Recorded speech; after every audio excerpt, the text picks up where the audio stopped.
সরকার বদলাতেই ফিরে আসছে শিল্পপতিরা, আর এই নিয়েই পশ্চিমবঙ্গে মানুষ আশার আলো দেখছে। নতুন সরকার আসার পরে তারা স্লোগান তুলেছিল, ভয় আউট ভরসা ইন। আর এই নতুন স্লোগানের উপরের ভরসা করেই যে সমস্ত শিল্পপতিরা পশ্চিমবঙ্গ ছেড়ে পালিয়েছিল বা পশ্চিমবঙ্গে তারা লগ্নি করতে ভয় পেত, আজকে তারাই নির্ভয়ে ফিরে আসছে এবং লগ্নি করার জন্য তারা পশ্চিমবঙ্গকেই বেছে নিচ্ছে। ইতিমধ্যেই বেশ কয়েকটি বেসরকারি সংস্থা তারা লগ্নি করার জন্য আগ্রহ প্রকাশ করেছে। ইতিমধ্যেই আমরা জানি যে রাক্স কোজি তাদের এক্সটেনশন করার জন্য যে কারখানা, সেই কারখানা উদ্বোধন করে ফেলেছেন। আমুল তাদের কারখানা এখানে স্থাপন করবেন এবং সবথেকে বড় প্রজেক্ট এই মুহূর্তে পশ্চিমবঙ্গে যেটা হতে চলেছে, শ্যাম স্টিল নামে একটি স্টিল কোম্পানি, তারা প্রায় 15,000 কোটি টাকা লগ্নি করবে পশ্চিমবঙ্গের মাটিতে।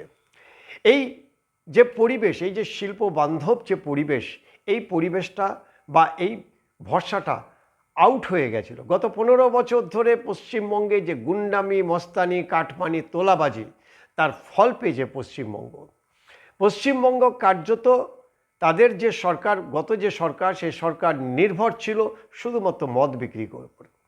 এখন এই মদ ভরসা কেটে শিল্প ভরসায় পশ্চিমবঙ্গের মানুষের কাছে একটা আশার আলো জাগিয়েছে। বর্তমান সরকার, সে ডবল ইঞ্জি বলুন বা কেন্দ্রে এবং রাজ্যে একই সরকার থাকার ফলে কেন্দ্রের থেকে সমস্ত যাবতীয় সুযোগ সুবিধা একদিকে যেমন তারা আদায় করতে পারছে, তেমনি পাশাপাশি যে সমস্ত শিল্পপতিরা ভয় পাচ্ছিল পশ্চিমবঙ্গে আসার জন্য, তারাও এবার নতুন করে আশার আলো দেখছেন। যে কারণেই পশ্চিমবঙ্গে এই শিল্পের পরিবেশ বা শিল্প বান্ধব যারা পরিবেশ তৈরি করতে সক্ষম হয়েছেন এই সরকার, তাদের উপরে ভরসা রেখে শিল্পপতিরা তারা এগিয়ে এসেছেন। শিল্প ছাড়া কোনো দেশ এগিয়ে যেতে পারে না। শিল্পের ক্ষতি করেছে সিপিএম, এ ব্যাপারে কোনো সন্দেহ নেই। তো বাবু চেষ্টা করেছিলেন পশ্চিমবঙ্গে আবার নতুন করে শিল্পের জোয়ার আনার জন্য। পশ্চিমবঙ্গের হারিয়ে যাওয়া যে সুনাম ছিল, যাকে সোনার বাংলা বলা হতো যার জন্য, সেই শিল্পকে ফিরিয়ে আনার তিনি উদ্যোগী হয়েছিলেন। কিন্তু এই মমতা বন্দ্যোপাধ্যায় সিঙ্গুরের টাটা কোম্পানিকে তাড়িয়ে দেওয়ার পর সারা পৃথিবী জুড়ে যে বার্তা চলে যায়, টাটা কোম্পানির মতো কোম্পানি যখন এখানে শিল্প স্থাপন করতে পারেনি, তাহলে পৃথিবীর কারোর পক্ষে সম্ভব না যে এখানে শিল্প স্থাপন করবেন। আর যে কারণে সমস্ত শিল্পপতিরা তো এখান থেকে তারা পালিয়ে গিয়েছিল। এমনকি বেশ কিছু কর্পোরেট অফিস, প্রায় 6,000-এর মতো কর্পোরেট অফিস শিল্প এখান থেকে বিভিন্ন জায়গায় চলে যায়, পশ্চিমবঙ্গ ছেড়ে বিভিন্ন রাজ্যে তারা চলে যায়। ছোট শিল্প, মাঝারি শিল্প, এমনকি বড় শিল্প পশ্চিমবঙ্গে আসতে তারা কোনো সময় পশ্চিমবঙ্গের নামটুকু অব্দি মুখে আনেনি গত 15 বছরে। নতুন সরকার আসার পরে তাদের সেই ভরসা দিয়েছে, তাদের সেই প্রতিশ্রুতি দিয়েছে।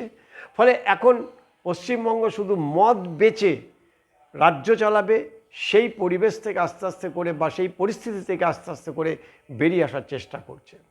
একটা ইন্ডাস্ট্রিয়াল যদি হাব এখানে তৈরি হয়, যদি ইন্ডাস্ট্রিয়ালিস্টরা যদি এখানে আসে, তাহলে এখানকার যারা শিক্ষিত বেকার যুবক, এতদিন ধরে যারা বিভিন্ন ভিন রাজ্যে তারা যারা চাকরি করছিল, তাদের আর বাইরে যেতে হবে না। এমনকি পরিযায়ী শ্রমিক যারা দিনমজুর, যারা আনস্কিল লেবার, তারা যে বাইরে চলে যাচ্ছিল, তাদেরও কিন্তু আর বাইরে যেতে হবে না। ফলে যত বেশি করে শিল্প পশ্চিমবঙ্গে হবে, ততই পশ্চিমবঙ্গের মানচিত্রে পশ্চিমবঙ্গ সারা দেশের মধ্যে আবার সেই জায়গা ফিরে পাবে, যে জায়গা 60-70 দশকের পর থেকে ক্রমশ বিলীন হতে হতে এখন প্রায় রসাতলে চলে গিয়েছে। এই শিল্পপতিরা কি চায়? তারা চায় নির্ভরতা, তারা চায় আশ্বাস, তারা চায় ভরসা। তারা যে শিল্প স্থাপন করবে, এখানটায় কর্মী আন্দোলন বা ইউনিয়নবাজি, এগুলি কোনো শিল্পপতি তারা বরদাস্ত করে না। শিল্পের যে কর্মসংস্কৃতি, সেই কর্মসংস্কৃতিকে ফিরিয়ে আনতে গেলে শিল্পপতিদের মধ্যে আগে তাদের ভরসা জোগাতে হবে যে এখানটায় সেই নিশ্চয়তা তারা পাচ্ছে কিনা, সেই গ্যারান্টি পাচ্ছে কিনা। কারখানা হলেই এখানটায় ইউনিয়নবাজি, পার্টিবাজি, পার্টির লোক নিতে হবে, তারা কাজ করবে না, তারা তাদের অধিকার বুঝে নেবে এবং কিছু হলেই তারা লকআউট, কারখানা বন্ধ, মালিককে মারধর, ম্যানেজারকে মারধর, ম্যানেজারকে পিটিয়ে মেরে ফেলার ইতিহাস পশ্চিমবঙ্গে নতুন কিছু না। আর এ কারণেই দীর্ঘ প্রায় 15 বছর এই পশ্চিমবঙ্গের শিল্প বন্ধা এমন জায়গায় চলে গেছিল যে শুধুমাত্র মদ বিক্রি করে পশ্চিমবঙ্গের রাজস্ব আদায় হতো এবং সেই দিয়ে ধার করে করে কোনো রকমে এই সরকার চালিয়েছে। খুব ভালো লেগেছে গতকাল মুখ্যমন্ত্রী শুভেন্দু অধিকারী একটি প্রোগ্রামে গিয়েছিলেন, লাক্সকোজি যে এক্সটেনশন যেটা নিয়ে আমরা বললাম, সেখানে তিনি নতুন করে শিল্প স্থাপনের জন্য ভিত্তিপ্রস্তর স্থাপন করেছেন। শিল্প মন্ত্রী তারা ছিলেন, অন্যান্য সহযোগী যারা ছিলেন তারাও সেখানে ছিলেন, শ্রমমন্ত্রী অর্জুন সিং ছিলেন এবং সবথেকে বড় শিল্পপতিদের কাছে ভরসা দিয়েছেন শ্রমিক ভট্টাচার্য।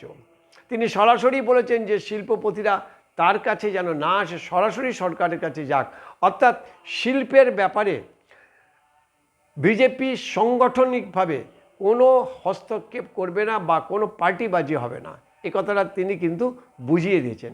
আর সে কারণেই শিল্পপতিরা এখন নতুন করে আলো দেখছেন। রাজ্যের মুখ্যমন্ত্রী পরিষ্কার বলেই দিয়েছেন যে 100 কোটি যদি লগ্নি করা হয়, 100 কোটির যারা লগ্নি করবে তাদের পঞ্চায়েত, জেলা পরিষদ বা নিচু স্তরের কারোর থেকে পারমিশন নেওয়ার দরকার নেই। কারণ সমস্ত গণ্ডগোল তিনি জানেন, তিনি একেবারে ঘেটে এই জায়গায় এসছেন, ওই এসকেলেটারে চেপে বা লিফটে চেপে অভিষেকের মতো তিনি এই জায়গায় আসেননি। তিনি ঘেটে এখানে এসছেন এবং তিনি জানেন যে কোথায় আসল বাধা। তাই তিনি একেবারে সরাসরি ঘোষণা করেছেন যে 100 কোটি টাকা পর্যন্ত যারা শিল্পে লগ্নি করবে তাদের কারোর থেকে পারমিশন নেওয়ার দরকার নেই, সরাসরি সরকারিভাবে তারা পারমিশন নেবে। এনভায়রনমেন্ট থেকে শুরু করে অন্যান্য যে আইনি যে সমস্ত জটিলতাগুলি আছে এবং যেখান থেকে এই শিল্প স্থাপনের জন্য পারমিশন নিতে হয় সরকার সেই পারমিশনগুলি দেবে। ফলে একটা বার্তা শিল্পপতিদের কাছে গেছে যে পশ্চিমবঙ্গে এখন লগ্নি করা যাবে, নিশ্চিন্তে লগ্নি করা যাবে। কিন্তু সব কিছু ছেড়েও একটা ব্যাপারে বিজেপি এই যে নতুন সরকার তাদের কাছে আবেদন থাকবে যে যে সমস্ত শিল্পপতিরা এখানে কারখানা প্রতিষ্ঠা করবে তা অন্ততপক্ষে 80% যেন ভূমিপুত্র অর্থাৎ বাঙালিদের জন্য এখানটায় সংরক্ষণ করা হয়।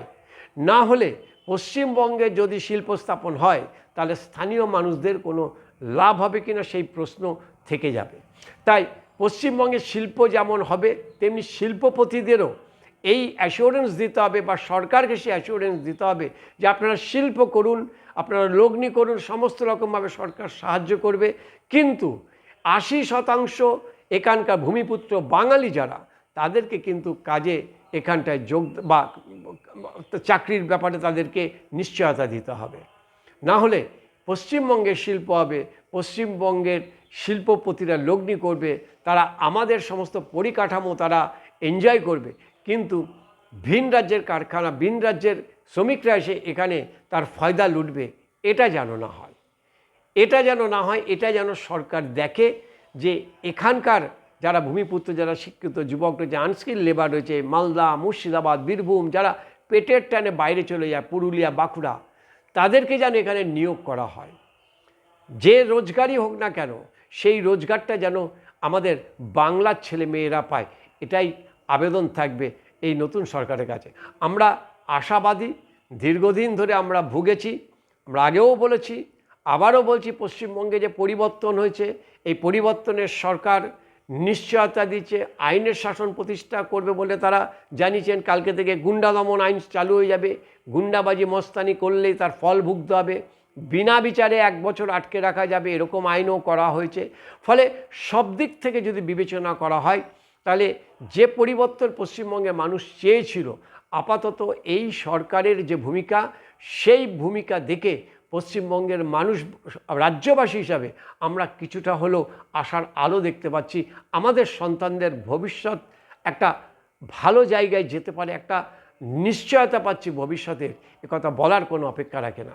তাই সমস্ত শিল্পপতিরা আমাদের এখানে আসুক, আরও প্রচুর পরিমাণে শিল্প হোক, ছোট বড় মাঝারি বড় যে কোনো শিল্প হোক, এখানকার বেকারত্ব যেন কাটে, কর্মসংস্কৃতি যেন তৈরি হয়, এখানকার রোজগার যেন বাঁচে। না হলে এই পশ্চিমবঙ্গ যেভাবে শুকিয়ে মরুভূমি হয়ে গেছিল, যদি এই সরকার থাকতো তাহলে কি হতো পরবর্তীকালে পশ্চিমবঙ্গের, সেটা একমাত্র ঈশ্বরই জানেন। ঈশ্বরের অসীম কৃপা, সাধারণ মানুষ তারা এই পরিবর্তন করেছে। পরিবর্তনের সরকার এখন কতটা এই রাজ্যের পরিবর্তন করতে পারে আমরা সেদিকেই তাকিয়ে থাকব। তবে ওই বলে না যে আশার আলো কোথাও একটা দেখা দিয়েছে, সে আলোটুকু আমরা দেখতে পাচ্ছি। শিল্পপতিরা আসছেন, শিল্পপতিরা উদ্যোগী হয়েছেন এবং পশ্চিমবঙ্গে লগ্নি করার জন্য তারা আশ্বাস দিচ্ছেন। ডবল ইঞ্জিন সরকারের যদি কিছু পাওয়ার থাকে তাহলে এই পশ্চিমবঙ্গ যেন পায়, সেই আশাই আমরা রাখব।